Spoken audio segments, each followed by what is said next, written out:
Cuéntanos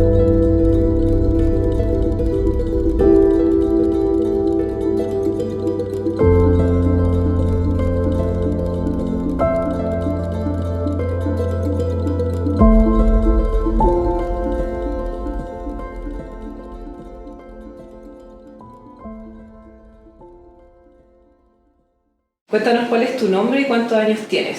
Ya, yo me llamo Bárbara Puente y tengo 25 años.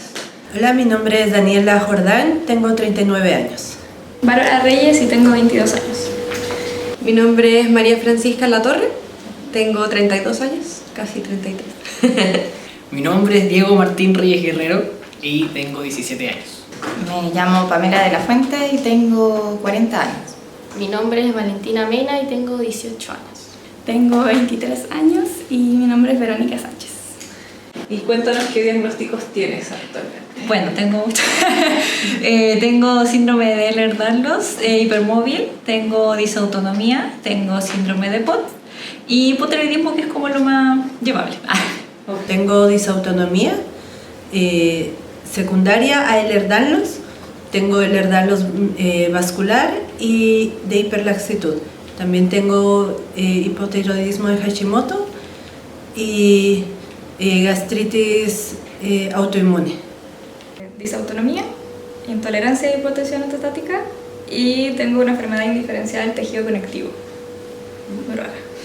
Tengo diagnosticado disautonomía tipo POTS y síndrome de Ehlers-Danlos. Tengo asma crónica, tengo disautonomía. Tengo de chica el diagnóstico de TDAH, que era hiperactividad en esa época. Tengo lupus, bueno, y disautonomía y también tengo una artrosis de cadera. Disautonomía. Tengo disautonomía primaria, que aún está en estudio, y bueno, todas las enfermedades secuelas que me ha traído la DIS. ¿Cuál fue tu primera vivencia con estos diagnósticos y obviamente con disautonomía? Bueno, desde muy pequeña tuve situaciones de salud, era muy delicada, tenía las defensas muy bajas y era muy propensa a fracturarme. Tuve muchas fracturas, sobre todo en mi infancia, y tenía presíncopes que sentía que me iba a desmayar, pero no llegaba a desmayarme muchas veces. Y en algunos momentos sí, me desmayé. Nadie sabía qué es lo que tenía. Lo primero que me dijeron que era hipoglicemia reactiva, pero tuve muchos años, casi 20, con ese diagnóstico nada más, y nadie sabía qué es lo que más me pasaba, ¿no? Y ya tener un diagnóstico para mí ha sido como por fin ponerle un nombre. Tuve 3 fracturas en esta mano, 2 fracturas en esta y varios en los dedos. Como que no sabían qué era lo que tenía, el tema de los desmayos. Yo estuve 3 meses postrada en cama. Claro. Y bueno, yo soy extranjera, soy de Bolivia y estaba sola. Entonces igual fue difícil, ¿no? Partí con mucho mareo, así mucho, me movía y me mareaba por todo. Pero yo dije como tendré hambre o también tenía como 14 años, entonces yo decía como será tema hormonal, como cosas de la edad, como que no le tomé mucha importancia en realidad. Pero una vez estaba en mi casa, no me acuerdo haciendo qué, y me acuerdo que me empecé a sentir mal, vi borroso y estaba en el segundo piso y decidí bajar las escaleras. Y bajé las escaleras con mucha dificultad, me acuerdo, muy difícil, como que sentía mi cuerpo muy pesado. Y paso por el comedor al pasillo y ahí me desplomo en el suelo, no me acuerdo de nada. Sé que como que me vino todo negro y me sentía como transpirada, muy sudada y no entendía lo que me estaba pasando y estaba muy angustiada por eso, porque además sentía un pitido en el oído. Yo decía, no sé si aluciné un poco o fue por lo que yo sentía, que decía como apaguen el gas, apaguen el gas. Entonces mi mamá, mi papá estaban súper asustados diciéndome como ¿qué le pasa? Porque me desplomé en el suelo.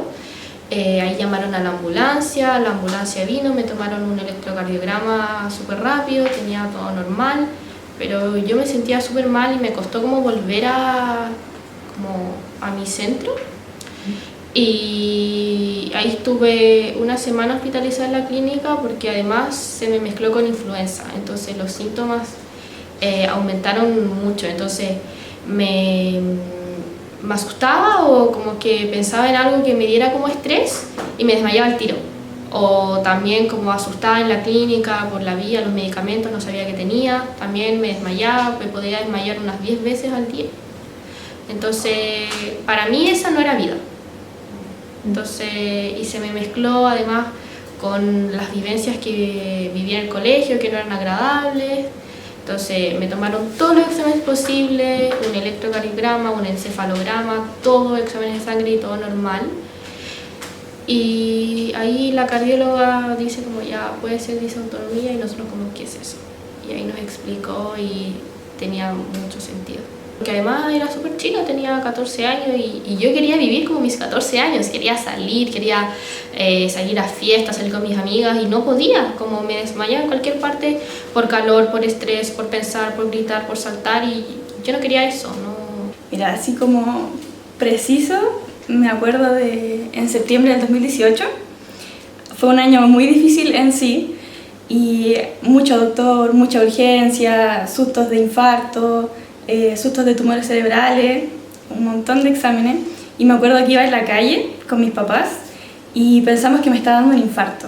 Me sentí así muy mal, fue un presíncope, taquicardia, dolor en el pecho y me llevaron a urgencias y fue un momento así como muy desastroso, o sea, me conectaron los síntomas vitales, suero, me estaban monitoreando y me acuerdo que en ese momento llegó un doctor que era mi doctor, o sea, es mi doctor ahora de cabecera, y él revisó todo mi historial clínico de 18 años, de un montón de exámenes, y ahí él le puso un nombre, que fue disautonomía, y todos esos síntomas dispersos como que comenzaron a tomar un sentido. Yo toda la vida fui diferente. Yo recuerdo mucho el tema con como tener malo el termostato, o sea, era una cosa impresionante. Yo parecía, de chica se me veían las puras rodillas castañolando todo el tiempo y a mí no me gustaba meterme mucho a las piscinas porque me daba mucho frío. Entonces eso era algo que yo era distinta de todo el resto de las niñas y siempre fui muy diferente. Yo creo que he sido disautónoma toda la vida. Creo que los síntomas partieron cuando era bien chica. Me diagnosticaron asma, por ejemplo, y no sé si realmente tenía asma. Entonces como que en ese contexto tuve una crisis súper fuerte haciendo, no sé, como carreras en el colegio, estábamos dando vueltas a la pista de atletismo. Y empecé a sentir que no podía respirar, que me iba a desmayar y me tuvieron que acostar. Yo creo que esa fue como la primera vivencia más o menos fuerte de haber tenido como una crisis, pero que en ese momento no supieron qué era y bueno, dijeron que tenía asma y como que me trataron por ese lado, pero yo no sé realmente si habrá sido eso. Y después de eso ya era como que pasaba piola en el fondo, no tenía como grandes síntomas hasta más o menos los 11 o 12 años. Y empecé a sentirme siempre mareada, cansada. Era como ese cansancio que no era capaz de nada. Y sentía el cuerpo siempre como sin fuerza. Muchas náuseas en esa época. De hecho, tuve muchos problemas para comer. Estuve muy flaca. Porque además tenía reflujo. Como que se me juntó todo, entonces entre las náuseas, el reflujo, me era súper difícil comer a pesar de que quería comer. Era un tema mental en el fondo. Y bajé mucho de peso.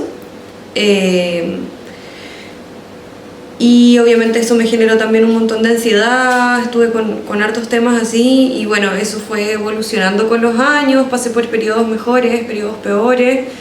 Hasta que cuando tenía 17 años, estaba en cuarto medio y me diagnosticaron. Me acuerdo del contexto, pero en ese momento no lo asociamos con disautonomía porque yo era muy chica, tenía como 7 u 8 años y estábamos con un primo, creo, jugando al sub y baja.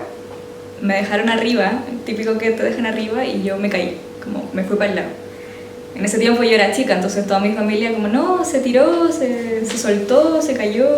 Esa fue como la explicación y luego muchos años después cuando ya tenía el diagnóstico, ya tenía como aceptada la disautonomía, fue como, oye, tiene todo el sentido del mundo que me haya desmayado en el sub y baja porque era lógico. Ese fue como uno de los primeros síntomas que tuve.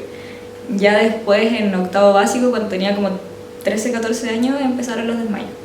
Ya frecuentemente. En un principio solamente como que era un presíncope o mi cuerpo se desconectaba, pero yo estaba consciente, y ya después fueron evolucionando hasta desmayarme todos los días. Y ahí empezó la odisea diagnóstica de saber qué era, porque nos dieron muchos diagnósticos, mucha información, y mi mamá nunca se quedó contenta con lo que le decía, nunca se quedó contenta con el de está tratando de llamar la atención, es depresión, es epilepsia. Sabía que no era así, sabía que yo no era de esa forma, y fue ella la impulsora, porque yo tenía 13 años, no tenía la decisión de decir, mamá, necesito ir a otro doctor, mamá, necesito hacerme más exámenes. Fue ella la que se dio cuenta de que algo no estaba bien conmigo y recorrió todo el camino hasta el final. Desde muy chico siempre he sido súper hiperactivo, siempre he hecho miles de cosas, no me cansaba nunca, entonces llegó un momento en el que como a los 13 años más o menos empecé a cansarme. Y yo dije, ya, pues debe ser que estoy más grande, que estoy más viejo, que estoy haciendo cosas que son demasiado difíciles o que me llevan a muchas complicaciones a nivel físico, entonces ya, lo dejé pasar. Pero luego hubo un momento en el que nosotros ya teníamos a la Bárbara diagnosticada, y yo a los 9 años aprendí ya a hacer todos sus procedimientos, a levantarle las piernas, a atenderla, porque pasábamos solo en la casa. Entonces pensé y dije, yo me estaba cansando mucho, tenía mucha fatiga, tengo mucha fatiga normalmente, siempre estoy ojeroso, siempre me veo como enfermizo. Nosotros de vez en cuando nos vemos al espejo y vemos que tenemos una piel súper amarilla, los ojos como mapache, ese tipo de cosas, y que a veces no estamos tan activos, o que pasa cierta hora del día, no sé, llega a las 3 de la tarde y luego ya uno no puede dormir, o sea, se pasa durmiendo y no puede estar bien despierto haciendo cosas. Entonces fuimos al médico, no me acuerdo qué doctor me atendió esa vez, pero me hizo unos cuantos test y ahí fue cuando me dijeron, tú tienes disautonomía. Pero fue este año, en 2023, bueno, el año pasado, 2023, cuando yo ya empecé a sentirme mucho más cansado, y eso llegó a un cansancio que era demasiado. Pero desde ese entonces, ¿has experimentado algún cambio como en ti, en cómo percibes quizás el mundo ya con tus diagnósticos, obviamente con disautonomía? Sí, la verdad yo como que desde ese momento yo siempre sentí que era rara, que era diferente. Por ejemplo, mis amigas tenían energía para hacer todo, para, no sé, ir a jugar, después juntarse afuera, después si quieren saltar. Y yo como que jugaba un rato y me cansaba, yo estaba con ellas un rato y me cansaba, yo hacía las tareas y me cansaba. Yo siempre percibí que yo era más débil, por así decirlo. Me percibía como una persona más débil, que le costaba muchas cosas, y después de eso dije, no, o sea, yo soy fuerte, y logré con todos estos diagnósticos, y a pesar de todo salir adelante. Entonces, y claro, poder ser también más autónoma, independiente en muchas cosas, ¿no? Sí.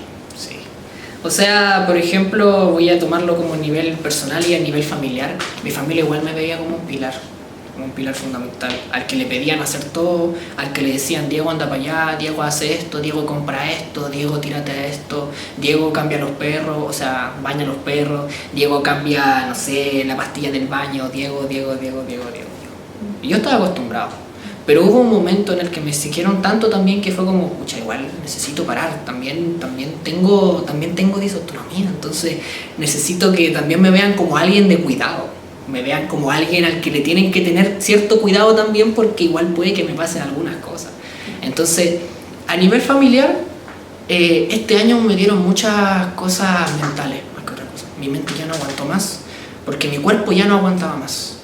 Porque esas cosas van entrelazadas. El cuerpo y la mente tienen que ir entrelazados, si no, se destruye todo. Yo me sentía un estorbo, como muy dependiente e inútil. Como no puedo hacer nada por mí misma. Onda, yo iba al supermercado con ellas y me desmayaba y era como, ¿qué hago? ¿Por qué a mí? Onda, como, ¿por qué esto? Entonces me costó porque me desmayé en el colegio también, entonces sentía como que era un estorbo para los profesores, para mis compañeros, que en realidad nunca fue así, como que siempre, a pesar de las malas experiencias que viví en el colegio, siempre me apoyaron en ese sentido. Yo creo que también mi terapia psicológica y psiquiátrica me ayudó bastante a aceptarme y como a sobrellevar esto de la mejor manera y saber que lo que me estaba pasando era porque mi cuerpo no daba más y me estaba pasando la cuenta mis emociones, mis experiencias, mi ansiedad, todo eso. Es como que estuviéramos en el cuento del patito feo y tú eres el patito feo todo el rato y te das cuenta que en realidad no eres un patito feo, que solo eras diferente. Y poder hacer tu vida desde la diferencia, asumir que no eres igual que el resto, al final se vuelve como en un superpoder, porque además del TDAH que tengo, entenderte diferente, saber que necesitas otras cosas, te hace especial. ¿Cuáles son los mayores desafíos que enfrentas en tu rutina del día a día? En el día a día hay cosas muy básicas, hay días que me cuesta levantarme, se me acaba la energía con solo bañarme o hacer un par de cosas. Hay otros días que sí puedo tener una rutina en la casa o laboral mucho más activa, pero sí es un día a día, como que hay días con más dolor, tengo dolor crónico, entonces hay días que son más difíciles que otros. Creo que lo más complejo es no sentir culpa de no poder hacer ciertas cosas. A veces me siento invencible, como si tuviera la energía ilimitada, entonces me cuesta todavía organizar mi energía, repartir las cucharas, eso es lo que me cuesta. 100% orientado a lo que son los estudios, como cuando chica viví todo esto, la única forma en la que yo podía resaltar en el colegio, aparte de ser la niña que se desmayaba, era con los estudios. Entonces siempre fui muy autoexigente con lo que podía dar. No le podía dar a mis papás una hija sana, no le podía dar a mis amigas una amiga sana. Le podía dar a mis papás la mejor del curso. Le podía dar a mis amigas la más inteligente. Entonces, ese es mi mayor obstáculo hasta ahora. Es como... Pero ahora simplemente me queda ese cachito que es como darme cuenta que tengo que parar a veces. A veces me siento... También me juzgo mucho, me siento muy floja por quedarme en la cama y no hacer nada. Entonces, estoy tan acostumbrada a dar y dar y dar que cuando no doy me siento culpable. Bueno, el quererme levantar en las mañanas, yo creo que eso fueron muchos años de dolor. Porque no te podías levantar en la mañana, o sea, era como si te hubieran sacado el alma del cuerpo y no la recuperaba y nunca, como si la tuvierais flotando como... Y no podía ir a traerla a la vida. Desafíos así, de verdad que vivo en una casa con 3 pisos y subir la escalera era un desafío. Yo decía, ¿pero por qué? Me dolían tanto los músculos. Era súper complejo. Poder hacer las cosas de mi casa, criar a mis hijos me costó un montón. Era como que no tenía otra vida más que lo justo y lo necesario. O sea, yo fui mamá y solo fui mamá porque no podía hacer absolutamente nada más. No tenía energía para eso. Así que esos fueron los desafíos. Mantener la casa, es como la vida cotidiana, que no es un gran desafío para muchos, pero para uno, no sé, conservar una taza en mi casa era complejo, porque yo las fuerzas no me daban ni para eso. Entonces cada vez que lavaba la loza rompía un montón de cosas que se me caían de las manos porque no tenía fuerza. Levantar los brazos es complejo. En términos de fortalezas, ¿cuáles son tus fortalezas? Durante todo el proceso, ¿cuáles han sido las fortalezas que tienes en el día de hoy, comparada con antes quizás? Sí, yo creo que la fe y la resiliencia de poder salir adelante frente a todo. Tuve mucho tiempo sin diagnóstico y ese era mi diagnóstico. O sea, yo fui como 4 años diagnosticada sin diagnóstico y ahí como mi mayor fortaleza fue darme ánimos yo misma, como decir, bueno, esto va a pasar y como apoyarme en muchas personas y sobre todo en la fe para poder, y en mí misma decir yo puedo y poder lograr salir adelante como de a poco. Es que me gusta aprender. Entonces cuando recibí el diagnóstico me puse a estudiar como loca. porque necesitaba entender qué era esto y cómo funcionaba y qué podía hacer yo más allá de los medicamentos. Y eso me ayudó como a entender qué cosas necesitaba yo adaptar en mi vida para poder estar un poco mejor a nivel general y qué cosas tenía que hacer si es que me sentía muy mal. Y eso sí fue súper notorio. Y al mismo tiempo, al yo saber qué era lo que necesitaba y qué era lo que me pasaba, también podía comunicárselo a las personas de mi entorno. Yo me considero que soy una persona resiliente. He tenido que pasar por muchas cosas y el diagnóstico también tuve que pasar por muchas cosas. Entonces, a pesar de que hay veces que me echo a morir, que me siento muy mal, que como que tengo que tomarme mi tiempo para tirarme en el piso y llorar, me levanto. Yo siento que esa es una de mis fortalezas. Siempre, aunque me pase algo, aunque me desmaye, aunque me sienta mal, aunque me vengan a vomitar, aunque no pueda comer porque me dé asco, porque hace mucho calor, me voy a levantar igual. Y yo siento que esa es una de las fortalezas que me ha dado el diagnóstico, porque siempre he tenido que como que luchar contra mi propio cuerpo, y si depende de mí voy a seguir luchando. También me ha enseñado como valores de poner límites. Ya antes como que yo me esforzaba hasta el límite por complacer a la gente. Pero ya no estoy dispuesta a, por ejemplo, por caer bien en la pega, quedarme hasta muy tarde y toda la cuestión. No, si yo me tengo que ir, me tengo que ir. Si no puedo ir a un viaje de trabajo, no voy a poder porque mi cuerpo no me dejó.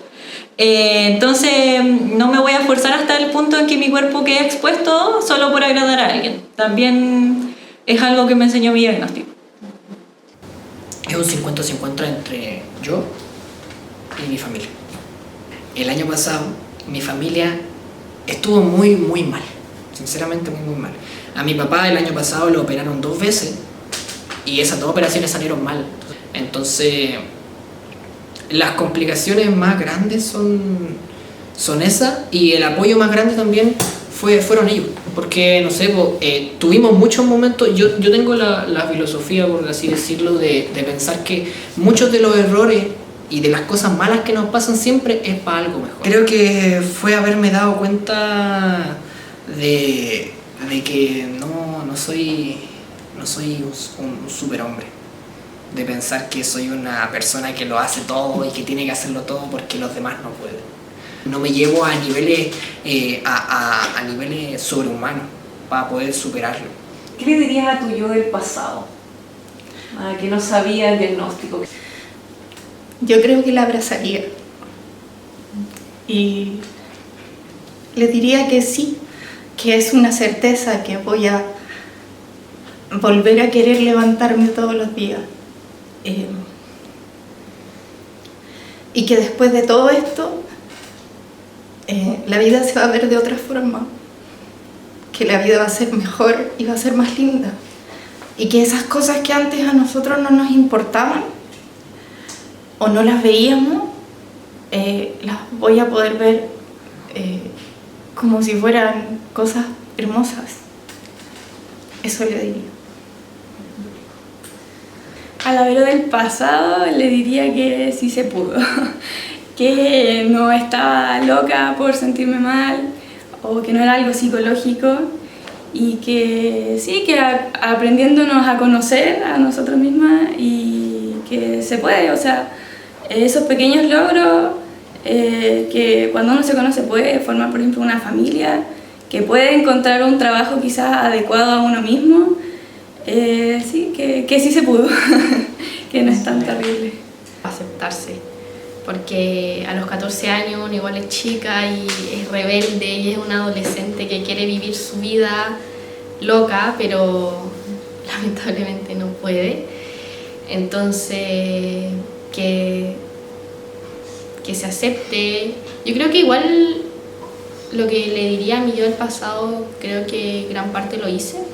Entonces, en ese sentido, como que me agradezco a mí misma por eso, pero también el que se acepte y el que no se enoje con su mamá por tener sal o por que no la deje salir sola, eso más que nada.